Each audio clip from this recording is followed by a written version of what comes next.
pessoal, agora é a palestra da Gabi. Ela vai falar sobre arquitetura de compiladores. Oi, boa tarde, gente. Eu vim apresentar minha talk, ela é sobre arquitetura de compiladores, principalmente para language servers, para análise de texto, para você ler o seu texto e ter uma resposta e conseguir editar no seu editor de texto normal. E quem sou eu? Já acabou de ser apresentado aqui. Meu nome é Gabriel, tenho 18 anos, trabalhei com Clojure Language Labs e atualmente trabalho com Rust Web 3. E tenho bastante interesse em compiladores e LSPs em geral e gosto muito da área. E para começar, a gente precisa primeiro falar do que são language servers. O que é um Language Server Protocol? É o que faz a análise do seu código. O seu editor de texto, ele é separadinho entre back-end e front-end. O que você vê na sua tela é como se fosse o front-end de um site. E o que vai analisar o seu código de fato vai ser o back-end, que é o que a gente vai falar agora, que é o Language Server. E para a gente separar esses papéis, é importante a gente separar esses papéis em geral, porque senão fica muito embolado. É tipo desenvolver o front-end junto com o back-end, não rola, porque vai ter que misturar coisa visual, vai ter que misturar coisa de UI, vai ter que misturar coisa de texto, e de análise, de Lexer, de type system, de compilar, de gerar código. Não rola. Então a gente tem que separar bonitinho, igual um site. E o Language Server, a gente lê o código, analisa propriamente. E, primeiro de tudo, eu queria apresentar a sigla do LSP. A gente chama de LSP, o Language Server Protocol, por convenção. É Language Server, diretamente. O protocolo é só como se fosse tipo o HTTP de vocês, de web. Beleza? E é isso.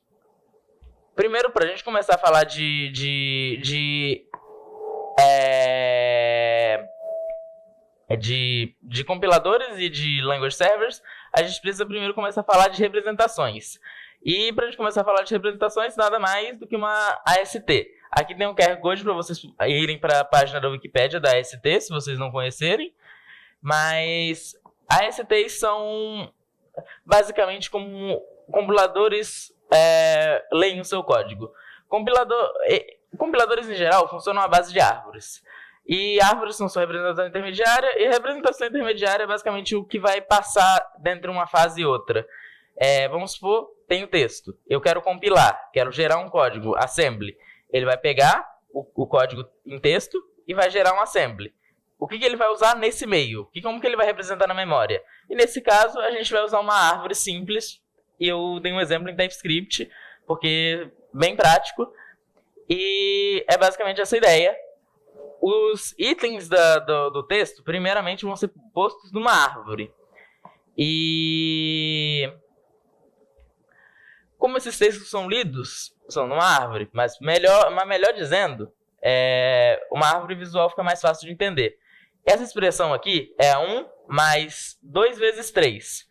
Aqui primeiro tem o mais, no topo, tem o 1, que é o desse lado, e depois tem o 2 vezes 3. E aqui fica muito mais fácil de entender, porque é uma árvore visual. E como que a gente representa isso em código? Em código com aquele tipo em TypeScript. Tudo isso é instância de objeto. Então a gente pode só fazer nesting do objeto infinitamente e a gente pode ter uma linguagem completa assim. A gente pode fazer um Rust assim, a gente pode fazer um JavaScript dentro do JavaScript assim. Só a gente precisa ter paciência e desemprego suficiente. E tem uma outra parte importante sobre essas árvores que eu ainda não citei, que é a localização. A localização é uma parte bem importante. Por que a gente quer muita localização na árvore? Por que todo compilador, todo language server precisa de localização? Porque localização é a parte que vai fazer você dar erro direitinho. Vai fazer você conseguir dar Ctrl-clique num elemento e pular para o nome. Você consegue fazer uma mensagem de erro bonitinha, fazer uma mensagem de erro elegante. Tudo isso você precisa de localização. Ou, por exemplo, compor mensagem de erro. Tipo, um erro aqui deu por causa desse erro aqui, que está nesse outro arquivo, que está nesse outro arquivo. E uma coisa importante é a gente tolerar mais sintaxes. Como eu vou dizer no futuro, e vou dizer agora também, estados de erro em compiladores devem ser totalmente representáveis. E aceitar sintaxe mais do que deveria é sempre bom.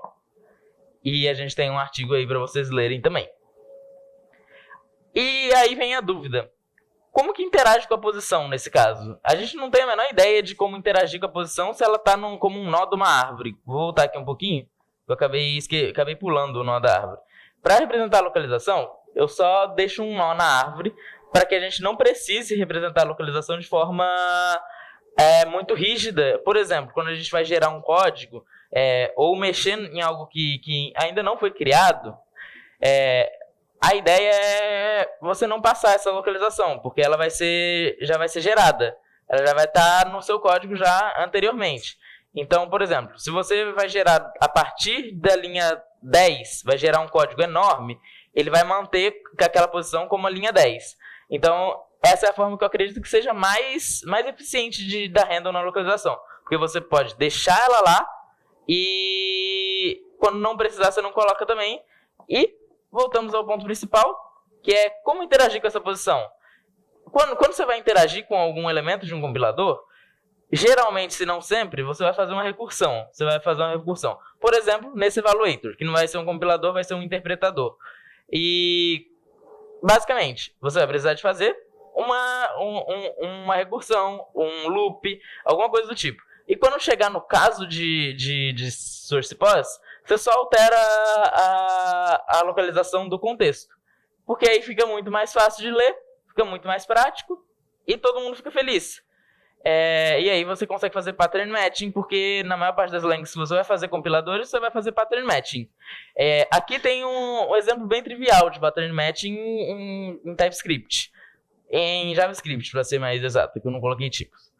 E aquele lance de representar erros como estados da sua árvore faz muito parte de error handling. Por que error handling? Error handling é muito importante para a gente conseguir passar adiante o passo do compilador. Como que vocês já codaram Rust? Quando você programa Rust, você tem um erro. Daí você arruma esse erro. Daí surge mais 3. Daí você deleta esses 3 erros. Daí aparece erro do borrow checker. Daí isso não é legal. Eu admiro bastante a arquitetura do Rust, mas isso não é legal. At all. E como que a gente faz para lidar com erros no compilador? A gente pode só representar os estados de erros, como eu já tinha dito antes. E, como por exemplo nessa árvore, 1 vezes 2 vezes chaves. A gente pode só manter o erro ali e a gente só lida, só vai dar coping no erro até o final da compilação. Aí no final a gente junta todos os erros que foram dados em relação a isso. Por exemplo, parser erro, type error, syntax error, um monte de erro que vai dar. Você junta tudo e apresenta todos. Não deixa de faltar nenhum. Por quê? Porque quando falta, você vai ficar batendo martelo e não sabendo como arrumar o erro. É basicamente essa a ideia. E como que a gente deveria representar tipos de erro no nosso compiler? A minha crença é que tipos de erro rígidos, como enums, strings, direto, elas são bem ruins. Porque você não consegue dar contexto, você não consegue passar mais coisas, passar um contexto, passar localização, compor o erro, fica muito mais chato de compor. Mesmo se isso aqui fosse um enum de Rust, de OCaml, de Swift, se você usasse um series class, por exemplo, em Kotlin, isso aqui seria um grande emaranhado de informação que seria difícil de usar.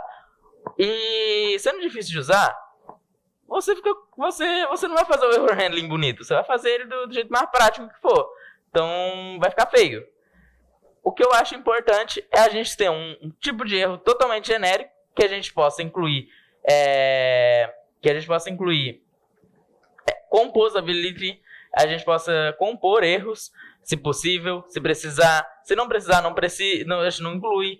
E assim fica mais fácil de representar os erros num site, num editor de texto que ninguém nunca viu. Dá para você fazer seu próprio editor de texto. Por que não, né? Dá pra fazer no site, dá pra fazer um editor no site, um playground com a sua linguagem, dá pra você fazer no language server, dá pra você fazer um leitor de tela. E aqui a gente tem o Miette como State of the Art para Rust, que eu gosto muito dessa biblioteca e eu fiz até uma em cima dela, porque essa é a melhor biblioteca que existe para fazer erro que eu conheço atualmente. Por quê? Porque ela junta o útil ao agradável. Tipos de erro rígidos são muito legais de você programar, mas não de você interpretar e fazer o serialize dele, serializar para texto. Então, esse aqui já faz todo o seu trabalho para você. E você pode até colocar ele para um leitor de tela ler. Eu fiz essa biblioteca que se chama Bupropion, que tem também o QR Code ali.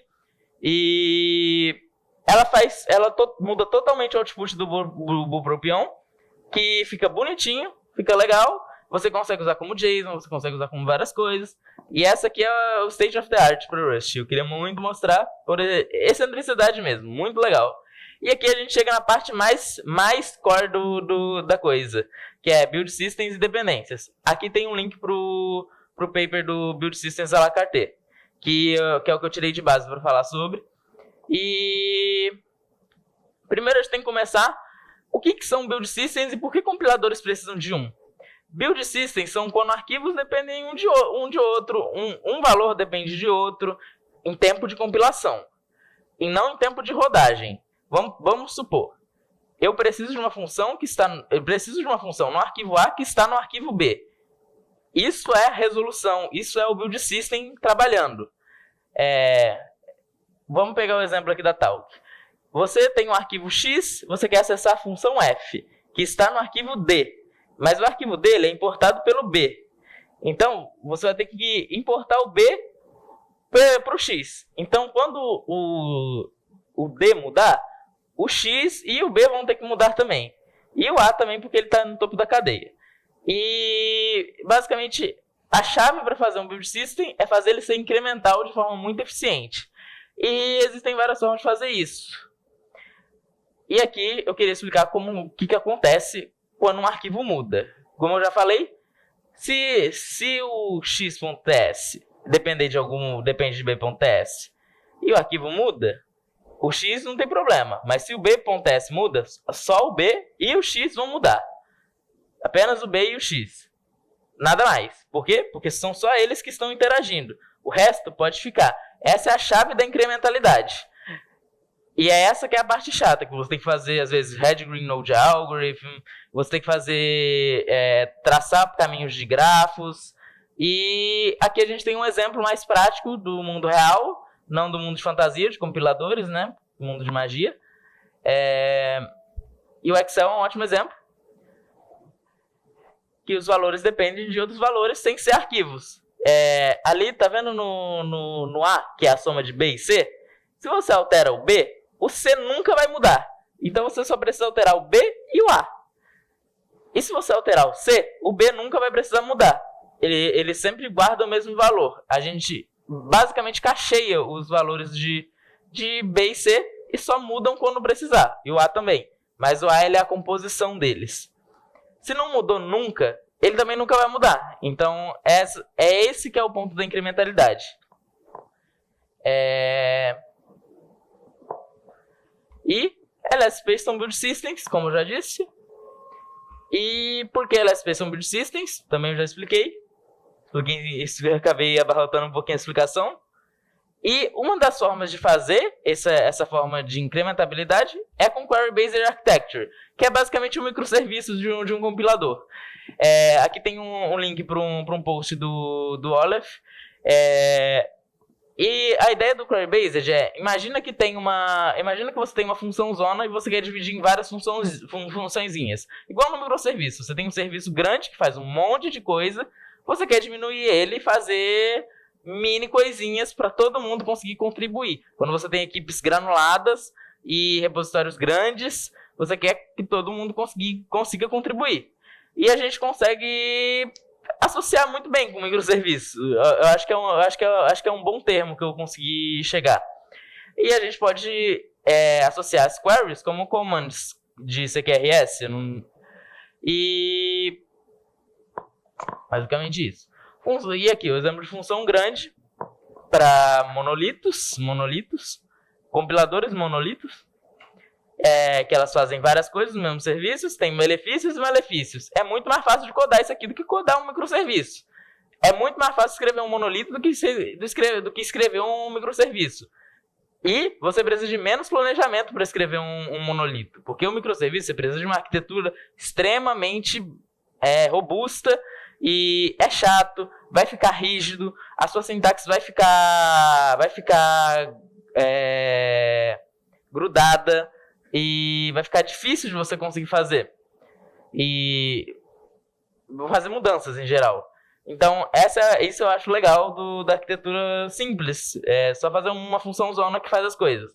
Mas ela não tem incrementabilidade. Você pode adicionar, mas o mais simples não tem incrementabilidade, por exemplo. E funções pequenas e queries são basicamente a mesma coisa. Imagina que você tem um serviço para fazer o parse do module, você tem um serviço para resolver o module, e um outro para achar o tipo. Todos eles são endpoints separados, por exemplo. E essa que é a ideia. O fetchType, ele chama todos esses outros serviços e depois executa uma função ali que também vai ser cacheado onde você vai executar. E precisa de estrutura bem definida e precisa separar a responsabilidade muito bem, e é algo que você faz quando tem necessidade, quando você quer estruturar bem. Beleza? Aqui eu já disse. Tem um QR Code de um post também. E é isso, gente. Muito obrigada.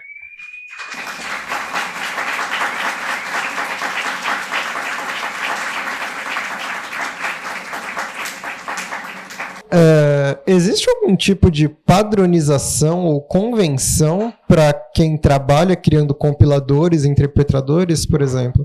Algum padrão ou boas práticas na construção de erros e coisas assim? Ou isso é algo que vai do design da pessoa que está criando o compilador? Cara, vai muito do design da pessoa que está criando o compilador. Se você for ver alguns compiladores grandes, tipo Java, Kotlin, cada um tem uma atrocidade diferente. Justo. Parabéns, ficou bem legal. Eu não manjo nada de compiladores ainda, estou estudando. E deu pra pegar uma ideia. Eu fiquei curioso como que o design da linguagem que eu estou montando afeta o design do meu compilador. Então, tipo, estou montando uma linguagem puramente funcional, por exemplo. Como que isso afeta a arquitetura do meu compilador se eu estivesse fazendo uma orientada a objetos? Ou não afeta nada? Afeta bastante, porque você vai ter que mexer na sintaxe, você vai ter que fazer organizações da sua sintaxe, você vai ter que fazer mais passos no compilador. O passo é quando você altera a sua árvore para uma outra árvore. E quando você tem uma sintaxe diferente, você vai tendo que fazer diferentes passos. Ou, por exemplo, se você tem um import system diferente que você tem em mente, você vai ter que fazer um import system baseado para sua linguagem. E sua linguagem vai ser diferente. Tudo é muito dinâmico, então você precisa ter tudo bem definidinho. Essa que é a ideia. Muitas vezes a gente não tem. Por exemplo, eu faço compilador no aleatório, mas faz parte. É legal, mas o design da linguagem influencia bastante. Vamos supor, você vai fazer um Java, vai fazer um Elixir. Eles são totalmente diferentes, usam algoritmos diferentes, usam tipagens diferentes, usam compilações diferentes, e isso tudo vai alterar o compilador, senão todos os compiladores seriam iguais, saca? Bom, parabéns primeiramente. Obrigado. E o que acontece depois que você cria a sua AST? Como que isso vira código de máquina? E eu sei que depende da arquitetura da sua máquina também. Quando que isso é levado em conta? E uma pergunta meio que de lateral a isso o que é o compilador mesmo? É só até AST ou compilar é você pegar um código e criar um arquivo binário? Então, o que é um compilador é uma pergunta complexa. Se a gente chegar no extremo, o Sol é um compilador, mas qualquer coisa é um compilador. Que pega um input e transforma em outro. Ele vai lá, pega algo, transforma em algo. Lê e transforma em algo. Muitas coisas são compiladores, mas a gente só tem convenção com linguagem de programação, mas muita coisa é um compilador.